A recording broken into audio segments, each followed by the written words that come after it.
Hi, hello, నమస్తే అండి. Welcome to Naru's Kitchen Zone. ఈరోజు ఒక కొత్త వెరైటీ డిష్ అరటికాయ ముద్ద కోఫ్తా కర్రీ. దాని తయారీ విధానం ఎలాగో చూద్దామండి. చాలా మంచి కర్రీ అని చెప్పవచ్చు. ఇది సూపర్ కర్రీ.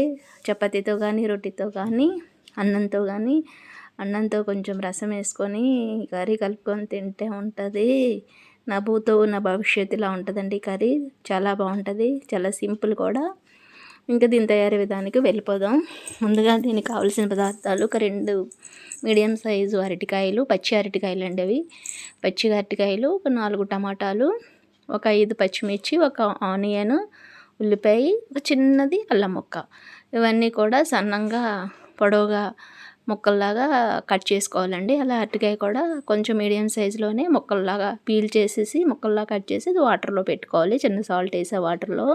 దానివల్ల ఏమవుతుందంటే ముక్కలు నల్లగవకుండా ఉంటాయి. మన స్టవ్ ఆన్ చేసి ఒక బాండీ పెట్టుకోవాలి. బాండీ పెట్టుకొని అందులో ఇంకా డైరెక్ట్గా ఈ అరటికాయ ముక్కలు వేసేయడమేనండి. పోపు అనేది లాస్ట్లో పెట్టుకుంటాం. ఈ కర్రీ తయారీ విధానం కూడా కొంచెం వెరైటీగా ఉంటుంది, చాలా బాగుంటుంది. కానీ టేస్ట్ అయితే సూపర్గా ఉంటుంది. మీరు ఒకసారి ట్రై చేయండి. బండి పెట్టుకొని ఆ బండిలోనే అరటికాయ ముక్కలు, మనం ముందుగా పెట్టుకున్న అరటికాయ ముక్కలు, టమాటా ముక్కలు, ఉల్లిపాయ ముక్కలు, అల్లము, పచ్చిమిర్చి ఇవన్నీ వేసి ఒక లోటా నీళ్ళు, మొత్తం ముక్కలన్నీ ములిగేదాకా నీళ్ళు పోసుకోవాలండి. నీళ్ళు పోసుకొని అవన్నీ కూడా ఒకసారి గరిటెతో కలుపుకొని సిమ్లో పెట్టుకొని లిడ్ పెట్టేసుకొని ఉడకనివ్వాలి. ఒక 5 మినిట్స్ బాగా బాయిల్ అయ్యేదాకా చూడాలి. చూసారా, 5 మినిట్స్ తర్వాత ఇలా బాయిల్ అవుతాయి. మొత్తం అన్నీ అలాగా ఈవెన్గా మనం వేసిన ఇంగ్రీడియంట్స్ అన్నీ కూడా ఈవెన్గా కుక్ అవ్వడం జరుగుతుంది. దీనివల్ల మంచి టేస్ట్ అయితే వస్తుందండి. దీనికి ఆయిల్ కూడా ఎక్కువ పట్టదు. డైట్ విషయంలో ఫాలో అయ్యే వాళ్ళకైతే ఇది సూపర్ డిష్ అని చెప్పవచ్చు.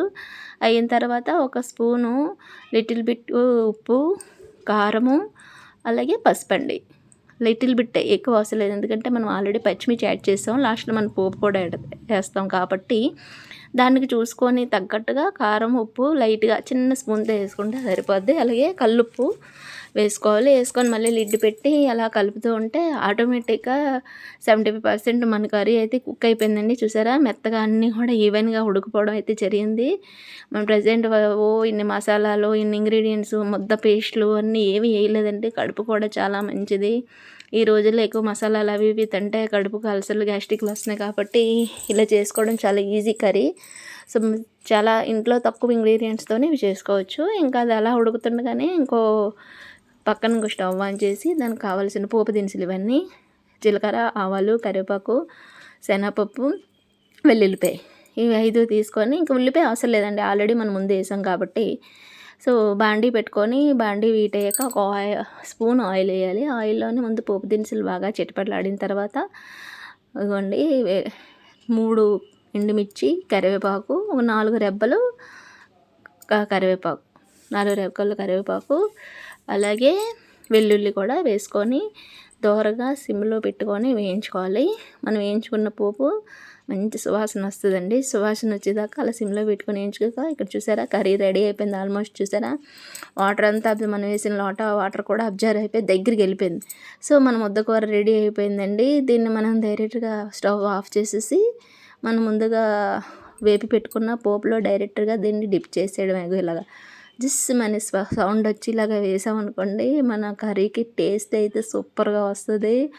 వేడి వేడి రసంతో కానీ, సాంబార్తో కానీ ఒక ముద్ద కలుపుకొని తింటే ఈ కర్రీ అయితే సూపర్గా ఉంటుంది. అరటికాయ కోఫ్తా కర్రీ చాలా మంచి పోషకవిలువలున్న కర్రీ. మీరు కూడా మీ ఇంట్లో ట్రై చేసి మీ పిల్లలకి, మీ పెద్దలకి, అలాగే మీరు కూడా తిని ఎలా ఉందో నా కామెంట్ బాక్స్లో కామెంట్ రూపంలో తయారు చేయండి. అలాగే ఈ వీడియో చూస్తున్న వాళ్ళు లైక్ చేయండి, షేర్ చేయండి. నాకు షేర్ చేయడం వల్ల కొంచెం వ్యూవర్స్ పెరుగుతాయండి, అలాగే సబ్స్క్రైబర్స్ కూడా పెరుగుతారు. అందుకే ఎన్నిసార్లు అడుగుతున్నాను. సో మీరు ఒకసారి ట్రై చేసి కంపల్సరీగా నా కామెంట్ బాక్స్లో కామెంట్ అనేది తెలియచేయండి. నేను ముద్ద పేస్ట్లు, మసాలాలు అవి ఏమి యాడ్ చేయలేని కర్రీ అని చూసారా ఎంత ముద్దగా వచ్చిందో. సో అందుకే దీన్ని అరటికాయ ముద్ద కోఫ్తా కర్రీ అన్నాము. అన్నీ బాయిల్ చేసుకున్న తర్వాత దాని యొక్క విలువలు కూడా అందులోనే ఉండడం జరుగుతుంది, బయటికి ఎక్కడికి వెళ్ళదు. చాలా బాగుంటుందండి. మీరు కూడా థ్యాంక్ యూ ఫర్ వాచింగ్.